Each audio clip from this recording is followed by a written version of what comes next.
Oh, hindi Sara. Maayong hapon sa inyo, tanan. Maayong hapon!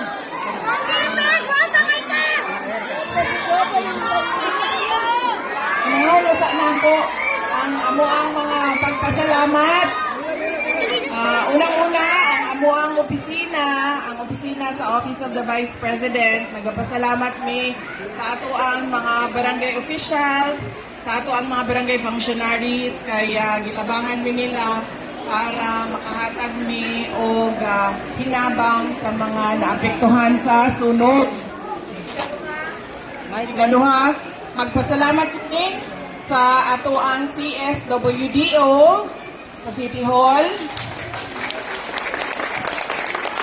Kaya sila man yun, sa ilaha, magikan man sa ilaha ang listahan nato no sa mga beneficiaries sa tabang sa mga naapektuhan sa sunog.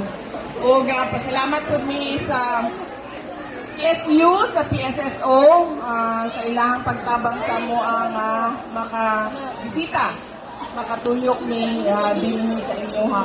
Ang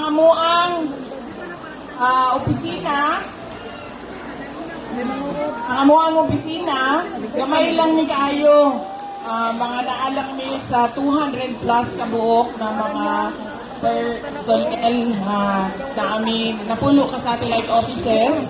Doon namin isa sa Southern Mindanao, na din sa Davao City. Kung unsa man ang amuang matabang, amuang buhatok na para sa inyo ha, especially katong sa mga nanginahanglan o sa mga naapektuhan or biktima sa sunog. Si dating Pangulong Rodrigo Duterte,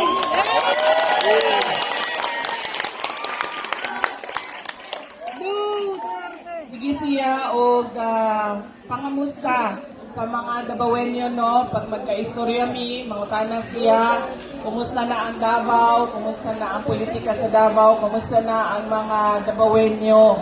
Kaya naghinaminang gidin taon to siyang mobalik pagkamayor sa ato ang syudad, pero wala man yun gihatag sa Ginoo nga mamahimo siyang mulingkod as mayor, isip ato ang mayor.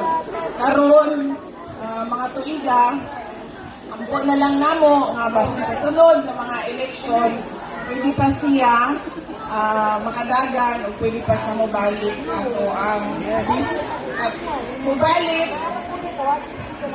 as ato ang mayor diri sa syudad sa Davao. Yes! Yes!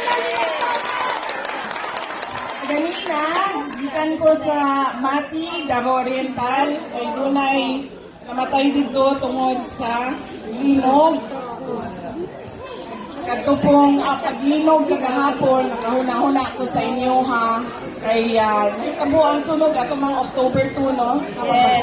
October 2. Nahitabo ang pagkahuman, nakahuna-huna ko nga nasunugan na mo, pagkaman, nalilog na gid mo. Jackpot na gid mo. Inuhan na tanan. Paldo! Ihatag po kay PPM ang uban. Paldo!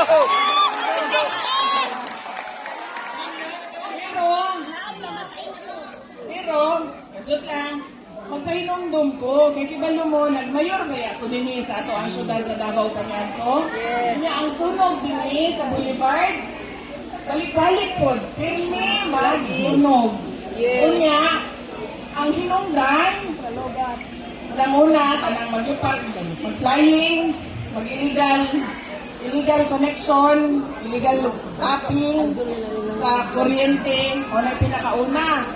Kaya ang ginagamit na pangkawat o kuryente, kanang mga wire na dali sunog. Mo nang ang dapat nga ito hinumdumon kung